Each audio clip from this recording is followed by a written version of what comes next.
Hello everybody, today marks the death in 1374 of the poet Petrarch.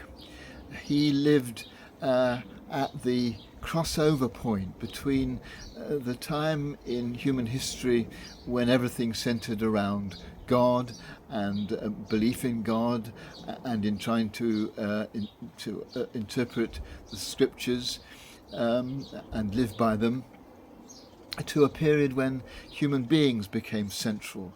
The Renaissance was a time when it became possible to celebrate everything that was good about humanity. And it was a movement that emerged, and Petrarch was very influential in this, from looking back at the classical writings.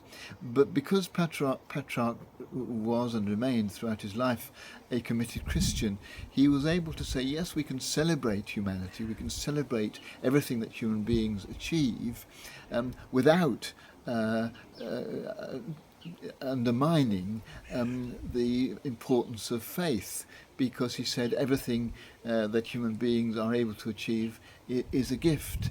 It is part of God's wonderful creation, and this was his contribution to this movement which became dominant throughout Europe in the 14th, 15th, 16th centuries, the Renaissance. But the thing I wanted to mention about Petrarch today emerged out of his study of classical writers, and particularly his enjoyment of the writings of Cicero.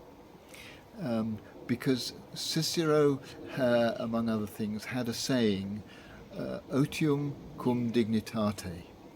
The Latin really means something like leisure with dignity.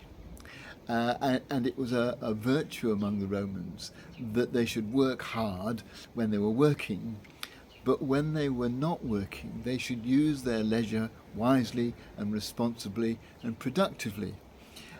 So leisure with dignity.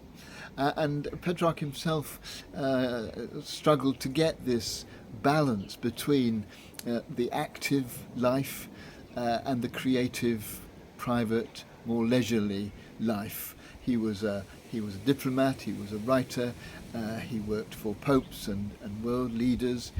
He was a busy person, but he would often retreat to a place called Vaucluse near Avignon in France, where he had a quiet retreat to write, to think, to be away from worldly affairs and to give himself some space.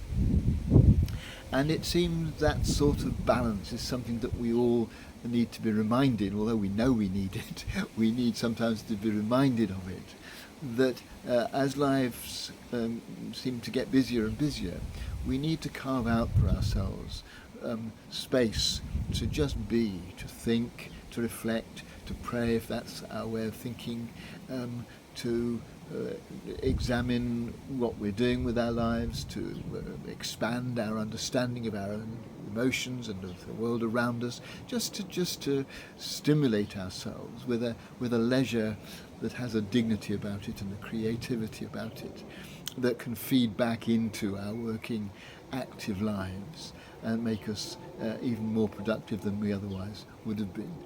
So thank you, Petrarch, for your contribution to world thinking and to the Renaissance, but thank you too for the example of someone who really got it right, getting that balance between the active world that he was engaged in most of the time and those moments of balancing that out with quiet reflectivity, study and engagement with his own self and his own life.